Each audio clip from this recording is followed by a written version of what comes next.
नमस्कार दोस्तों study online 24 में आपका स्वागत है। तो दोस्तों अगर अभी तक अपने चैनल को सब्सक्राइब नहीं किया है तो सब्सक्राइब कर लीजिए। और दोस्तों अभी हम एक काफ़ी इम्पोर्टेंट टॉपिक देखने वाले हैं, नई शिक्षा नीति।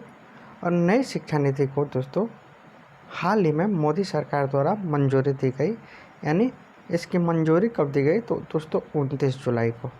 तो ये चीज़ आपको ध्यान में रखना है कि मोदी सरकार के द्वारा नई शिक्षा नीति को मंजूरी कब दी गई तो दोस्तों 29 जुलाई को। और 29 जुलाई को एक और दोस्तों आपके करंट अफेयर से जुड़े महत्वपूर्ण क्वेश्चन बनेंगे। तो इसी दिन राफेल को भी दोस्तों अम्बाला एयरबेस में लॉन्च किया गया था, यानी उतारा गया था, लाया गया था। तो दोस्तों दो करंट अफेयर आपको 29 जुलाई से रिलेटेड है जो काफ़ी महत्वपूर्ण है। तो नई शिक्षा नीति 2020 जो लागू हुई दोस्तों 29 जुलाई को मोदी कैबिनेट के द्वारा मंजूरी दी गई। तो दोस्तों इसमें क्या विशेष है इसको देखते हैं। राष्ट्रीय शिक्षा नीति को 1986 में अपनाया गया था। तो दोस्तों राष्ट्रीय शिक्षा नीति जो थी इसको 1986 में अपनाया गया था और अंतिम बार इसमें संशोधन कब किया गया तो 1992 में। तो इस चीज़ को भी आपको ध्यान में रखना है कि राष्ट्रीय शिक्षा नीति को कब अपनाया गया 1986 में, और अंतिम बार इसे संशोधित कब किया गया तो 1992 में। और दोस्तों 1985 में दोस्तों राजीव गांधी के द्वारा शिक्षा मंत्रालय का नाम बदलकर मानव संसाधन विकास मंत्रालय कर दिया गया था। तो इस चीज़ को भी आपको ध्यान में रखना है। और फिर उस नाम को मानव संसाधन विकास मंत्रालय को नाम बदलकर शिक्षा मंत्रालय कर दिया गया है, जिसको हम लोग आगे की स्लाइड में देखेंगे। तो दोस्तों आपको ध्यान में रखना है कि राष्ट्रीय नीति को 1986 में अपनाया गया और अंतिम बार इसे 1992 में संशोधित किया गया था। नेक्स्ट स्लाइड देखते हैं।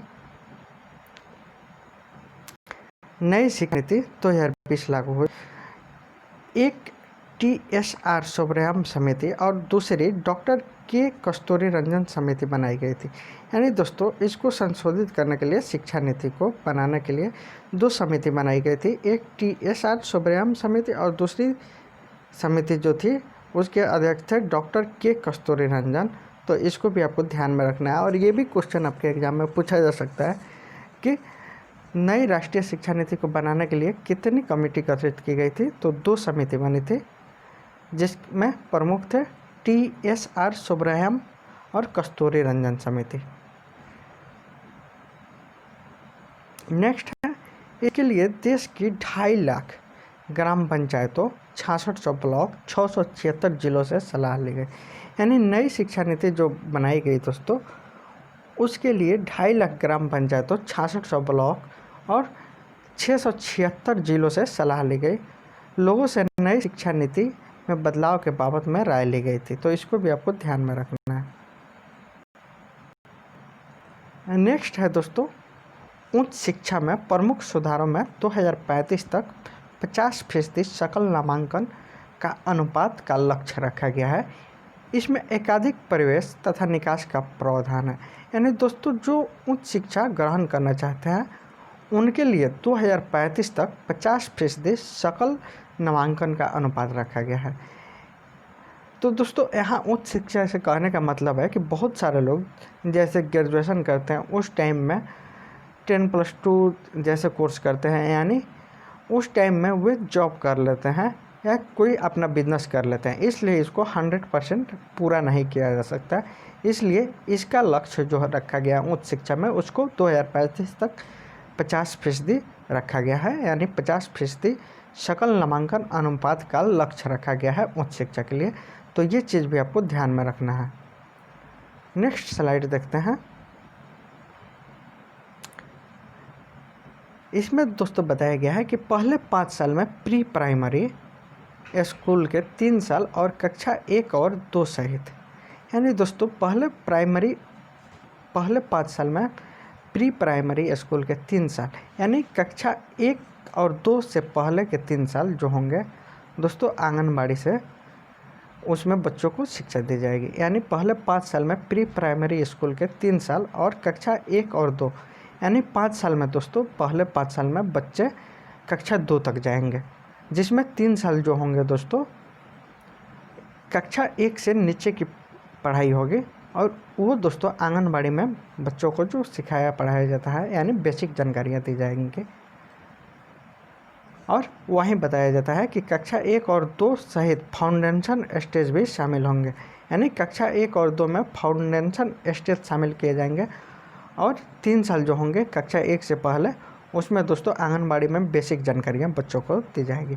फिर अगले 3 साल को कक्षा 3 से 5 की तैयारी के चरण में विभाजित किया गया है। तो दोस्तों इसको जो बांटा गया है 5-3-3 ऐसे करके जो बांटा गया है, तो ये चीज़ भी आपको ध्यान में रखनी है। फिर प्लस करके 4 किया गया है। तो पहले 5 साल का मतलब हुआ कि इसमें जो बच्चे होंगे प्री प्राइमरी में, उनको पहले यानी कक्षा 1 से पहले 3 साल की बेसिक शिक्षा दी जाएगी आंगनबाड़ी के माध्यम से। और नेक्स्ट जो बचेंगे 1 और 2 कक्षा में जाएंगे, यानी 5 साल में दूसरे कक्षा तक रहेंगे। फिर अगले 3 साल में 3, 4 और 5 कक्षा में जाएंगे, तो इसमें आ जाएंगे। नेक्स्ट हम लोग स्लाइड में अगला समझते हैं। नई शिक्षा नीति 2020 लागू हुई। तो दोस्तों ये इसका हेडिंग है, स्कूलों में कला, वाणिज्य, विज्ञान वर्ग का कोई कठोर पालन नहीं होगा। यानी स्कूल में जो दोस्तों आर्ट्स, कॉमर्स या विज्ञान वर्ग के लिए कोई भी कठोर पालन नहीं किया जाएगा। छात्र अब जो भी पाठ्यक्रम चाहे वो ले सकते हैं। उच्च शिक्षा के मद्देनज़र कई सुधार किए गए हैं। यानी दोस्तों यहाँ कहने का तात्पर्य है कि कोई विद्यार्थी यदि आर्ट्स में, वाणिज्य में या विज्ञान में चाहे तो वो किसी भी पाठ्यक्रम में एडमिशन ले सकता है। जैसे कोई कला में कर रहा है तो बाद में चाहे तो वाणिज्य में भी कर सकता है, विज्ञान में भी कर सकता है, किसी में भी कर सकता है। तो ये छूट छात्रों को दी गई है। नेक्स्ट है, सुधारों में ग्रेडेड एकेडमिक, प्रशासनिक, वित्तीय स्वायत्तता आदि शामिल है। नई शिक्षा नीति और सुधारों के बाद 2035 तक 50% सकल नामांकन अनुपात या ग्रॉस एनरोलमेंट राशन पाने का लक्ष्य रखा गया है, जो कि मैंने आपको पहले ही बताया कि 2035 तक 50% सकल नामांकन अनुपात ग्रॉस एनरोलमेंट राशन पाने का लक्ष्य रखा गया है। नेक्स्ट, नए सिस्टम में ये रहेगा कि 1 साल के बाद सर्टिफिकेट, 2 साल के बाद डिप्लोमा, 3 साल के बाद डिग्री और 4 साल के बाद दोस्तों वो जो डिग्री आपकी होगी उसमें एक पीजी का, जैसे हम लोग एमए करते हैं 1 साल का, वो भी शोध वाला आपका जुड़ जाएगा। तो दोस्तों इसको हम लोग अच्छे से समझते हैं कि नए सिस्टम में ये रहेगा कि अगर कोई स्टूडेंट 1 साल का कोर्स करता है, यानी जो 4 साल का आप दोस्तों 10+2 के प्रावधान के बाद जो है, तो आप ग्रेजुएशन के लिए जो करते हैं तो 1 साल के बाद अगर आप बीच में ड्रॉप करते हैं तो आपको 1 साल के बाद भी सर्टिफिकेट दिया जाएगा। यदि 2 साल बाद ड्रॉप करते हैं तो आपको डिप्लोमा की डिग्री दी जाएगी। और 3 साल बाद ड्रॉप करते हैं तो दोस्तों आपको डिग्री मिल जाएगी। और वहीं 4 साल आप पूरा कर लेते हैं दोस्तों तो आपको शोध के साथ डिग्री मिलेगी, यानी उसमें आपका एमए इंक्लूड रहेगा। तो इस चीज़ को आपको ध्यान में रखना है। और इसमें बहुत सारे लोग कंफ्यूज हो जाएंगे कि 4 साल का, जैसे हम पहले 3 साल का जो बीए करते थे वो उसमें शोध के साथ इंक्लूड होकर 4 साल हो जाएगा। और 4 साल में दोस्तों यहाँ है कि हम अगर बीच में ड्रॉप करते हैं तो इससे हमको फ़ायदा क्या होगा इस नई शिक्षा नीति से, कि 1 साल बाद ड्रॉप करेंगे तो हमको सर्टिफिकेट मिलेगा, 2 साल बाद करेंगे तो डिप्लोमा का मिलेगा, 3 साल बाद अगर ड्रॉप करते हैं, जॉब करना चाहते हैं तो दोस्तों डिग्री मिलेगी। और वहीं 4 साल बाद हम ड्रॉप करेंगे तो शोध के साथ डिग्री मिलेगी, यानी उसमें एमए भी इंक्लूड हो जाएगा। तो इसको आपको ध्यान में रखना है। नेक्स्ट है 4 साल का डिग्री प्रोग्राम, फिर एमए और उसके बाद एमफिल, सीधा पीएचडी कर सकते हैं। यानी दोस्तों कहा गया है कि 4 साल का जो डिग्री प्रोग्राम हम करते हैं और फिर एमए जो हमारा हो जाता है तो उसके बाद हमको एमफिल करने की आवश्यकता नहीं है, हम सीधा पीएचडी कर सकते हैं। यानी दोस्तों सीधा शब्दों में कहें तो हमको एमए के बाद पीएचडी करने के लिए एमफिल की आवश्यकता नहीं होगी। तो सीधा शब्दों में ये आपको ध्यान में रखना है। नई शिक्षा नीति के तहत एमफिल कोर्सेज ख़त्म हो जाएंगे, यानी नई शिक्षा नीति में दोस्तों एमफिल कोर्सेज ख़त्म हो जाएंगे, हम डायरेक्ट एमए के बाद दोस्तों पीएचडी कर सकते हैं।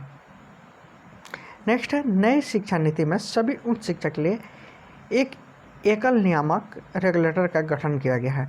तो दोस्तों ये जो नई शिक्षा होगी, इस शिक्षा के लिए एक एकल नियामक सिंगल रेगुलेटर का गठन किया गया है। यानी इसमें उच्च शिक्षा में अगर आपको जाना है तो आपके लिए केवल एक एग्ज़ाम देना होगा, और ये एग्ज़ाम जो कराएगी दोस्तों एनटीए कराएगी, जिसका फुल फॉर्म होता है नेशनल टेस्टिंग एजेंसी। यानी नई शिक्षा नीति में हमको अगर उच्च शिक्षा के लिए अगर जाना है तो उसमें केवल सिंगल रेगुलेटर यानी केवल एक संस्था जो होगी एनटीए, वहीं इसका एग्ज़ाम कराएंगे।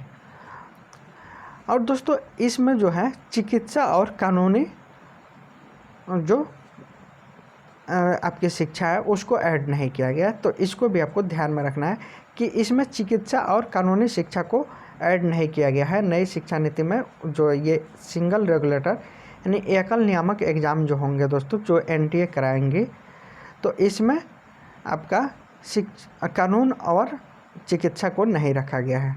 नेक्स्ट देखते हैं, क्षेत्रीय भाषाओं में ई कोर्स शुरू किया जाएंगे। यानी क्षेत्रीय भाषाओं यानी हमारा जो मातृ लैंग्वेज होता है, मातृभाषा, उसमें ई कोर्स शुरू किए जाएंगे। वर्चुअल लैब्स विकसित किए जाएंगे। एक national education scientific forum NETF शुरू किया जाएगा। तो इसको भी आपको ध्यान में रखना है कि क्षेत्रीय भाषाओं में ई कोर्स शुरू किया जाएंगे, यानी हमारी जो क्षेत्रीय भाषाएं होंगे।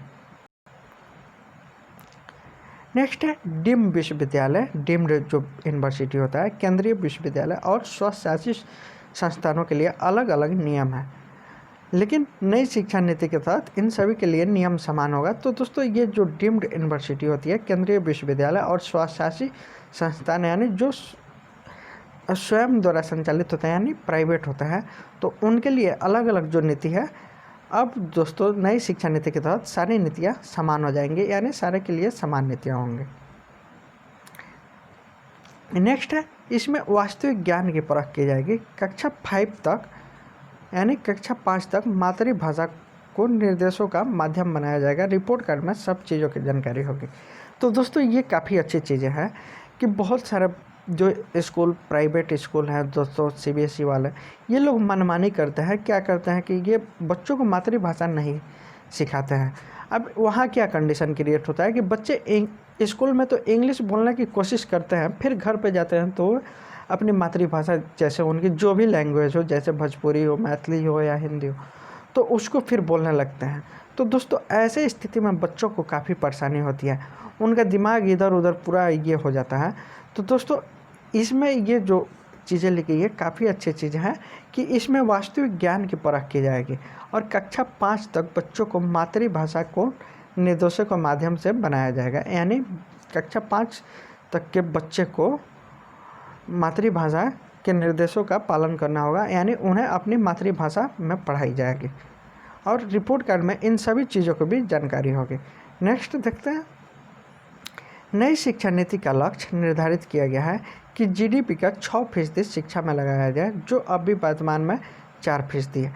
तो दोस्तों ये काफ़ी इम्पोर्टेंट क्वेश्चन है कि नई शिक्षा नीति में जो लक्ष्य निर्धारित किया गया है कि GDP का 6% दोस्तों शिक्षा पर खर्च होगा, और ये अभी वर्तमान में दोस्तों 4.43% है।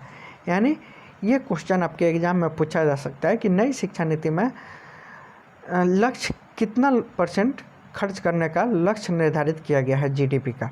तो दोस्तों GDP का 6% नई शिक्षा नीति में लागू करने का मतलब खर्च करने का लक्ष्य निर्धारित किया गया है, और ये वर्तमान में जो है दोस्तों अब भी है 4.4, तो इसको भी आपको ध्यान में रखना है। नेक्स्ट है, अमेरिका की NSF नेशनल साइंस फाउंडेशन की तर्ज पर हम NRF नेशनल रिसर्च फाउंडेशन लाया जाएगा। यानी हमारे भारत में दोस्तों अमेरिका के नेशनल साइंस फाउंडेशन की तर्ज पर भारत में भी NRF यानी नेशनल रिसर्च फाउंडेशन लाया जाएगा। तो ये चीज़ भी क्वेश्चन आपका बन सकता है कि अमेरिका की NSF की तर्ज पर भारत में कौन सा फाउंडेशन लाया जाएगा, तो NRF। नेक्स्ट क्वेश्चन देखते हैं, नेक्स्ट जो दिया गया है, विद्यार्थियों के लिए वित्तीय सहायता, यानी विद्यार्थियों के लिए वित्तीय सहायता का भी इसमें प्रावधान किया गया है। तो देखते हैं क्या है, SC ST OBC और अन्य विशिष्ट श्रेणियों से जुड़े हुए विद्यार्थियों की योग्यता को प्रोत्साहित करने का प्रयास किया जाएगा। यानी SC ST ओबीसी या अन्य विशिष्ट श्रेणियों से जो जुड़े हुए विद्यार्थी हैं उनकी योग्यताओं को प्रोत्साहित करने का प्रयास किया जाएगा। छात्रवृत्ति प्राप्त करने वाले विद्यार्थियों की प्रगति को समर्थन और उनकी प्रगति को ट्रैक करने के लिए राष्ट्रीय छात्रवृत्ति पोर्टल का भी विस्तार किया जाएगा। यानी इसके तहत दोस्तों जिन विद्यार्थियों को छात्रवृत्ति दी जाएगी उनके प्रगति को यानी उनके पढ़ाई में क्या विकास हुआ, उनके शिक्षा में क्या विकास हुआ, उसको ट्रैक करने के लिए राष्ट्रीय छात्रवृत्ति पोर्टल का भी विस्तार किया जाएगा। नेक्स्ट स्लाइड है दोस्तों उच्चतर शिक्षा। यानी वर्ष 2018 के 26.3% के सकल नामांकन अनुपात को बढ़ाकर 2035 तक 50% करने का लक्ष्य रखा गया है। व्यावसायिक शिक्षा सहित यानी व्यावसायिक शिक्षा जो दी जाती है दोस्तों उसके इंक्लूड करके। यानी दोस्तों वर्ष 2018 में जो उच्चतर शिक्षा का जो माध्यम था सकल नामांकन अनुपात था दोस्तों 26.3% था और इसको 2035 तक बढ़ाकर 50% करने का लक्ष्य रखा गया है। अब दोस्तों यहाँ सवाल उठता है कि इसको 100% क्यों नहीं रखा गया है। तो दोस्तों क्या होता है कि बहुत सारे लोग बीच में अपनी पढ़ाई को स्टॉप करके कोई बिजनेस कर लेते हैं या किसी और जॉब में चले जाते हैं, उसी बीच में अपना कोई दूसरा जॉब कर लेते हैं। तो ऐसे स्थिति में दोस्तों 100% लोग उच्चतर शिक्षा में नहीं आ सकते, इसलिए इसको 50% रखा गया है। उच्चतर शिक्षा संस्थानों में 3.5 करोड़ नई सीटें जोड़ी जाएंगी। यानी उच्चतर शिक्षा के लिए दोस्तों 3.5 करोड़ नई सीटें जोड़े जाएंगे। अंडर ग्रेजुएट शिक्षा के कोर्स को 3 वर्ष के लिए से 4 वर्ष करने का प्रावधान किया गया है। यानी अंडर ग्रेजुएट शिक्षा के कोर्स को 3 वर्ष से 4 वर्ष करने का प्रावधान किया गया है। और जैसा कि मैंने आपको पहले ही बताया है कि जो अंडर ग्रेजुएट की डिग्री दी जाएगी वो 3 वर्ष से 4 वर्ष कर दी गई है। 1 वर्ष की पढ़ाई करके अगर कोई बीच में ड्रॉप करते हैं तो उनको केवल सर्टिफिकेट की डिग्री दी जाएगी। अगर 2 वर्ष पढ़ाई करके आप ड्रॉप करते हैं तो आपको डिप्लोमा की डिग्री मिलेगी। और 3 वर्ष यदि आप पढ़ाई करते हैं और उसके बाद ड्रॉप करते हैं तो आपको बैचलर की डिग्री मिलेगी, जिसे दोस्तों ग्रेजुएशन के नाम से भी जाना जाता है। और 4 वर्ष आप करते हैं तो उसमें शोध के साथ बैचलर की डिग्री मिलेगी, जो मैंने आपको पहले भी पिछले स्लाइड में बताया है। तो इस चीज़ को आपको ध्यान में रखना है। तो इसको दोस्तों मैं आशा करता हूँ कि आप अच्छे से समझ गए होंगे। नेक्स्ट दोस्तों हमारा क्या है, तो दोस्तों यहाँ वीडियो का ये स्लाइड ख़त्म था। तो दोस्तों हम लोग शिक्षा नीति को काफ़ी अच्छे से समझे। फिर भी अगर आपको कोई डाउट होता है तो आप इसको अपने डाउट को दोस्तों कमेंट बॉक्स में मैसेज कर सकते हैं और मैं जैसे ही देखूंगा उसको एक्सप्लेन करने की कोशिश करूंगा। तो दोस्तों आज के वीडियो का लास्ट में एक क्वेश्चन मैंने जैसे आपको बोलता था कि मैं पूछूंगा, तो दोस्तों आज के वीडियो में मैं ये क्वेश्चन आपसे पूछ रहा हूँ कि नई शिक्षा नीति के तहत भारत के जीडीपी को कितना % बढ़ाकर कर दिया गया है। यानी नई शिक्षा नीति के तहत भारत की जीडीपी का कितना % खर्च किया जाएगा। तो दोस्तों इसको आप अपने कमेंट बॉक्स में मैसेज करके बताएंगे कि नई शिक्षा नीति के तहत जीडीपी का कितना % खर्च करने का लक्ष्य रखा गया है। तो ये क्वेश्चन आपके लिए रहा। और दूसरी कि अगर आपको वीडियो में कोई भी कन्फ्यूजन हो किसी भी स्लाइड में तो आप बेहिचक मैसेज करके पूछ सकते हैं। धन्यवाद दोस्तों। अगर वीडियो आपको पसंद आया हो तो एक बार अधिक से अधिक लाइक, शेयर और सब्सक्राइब कर दीजिए। धन्यवाद दोस्तों।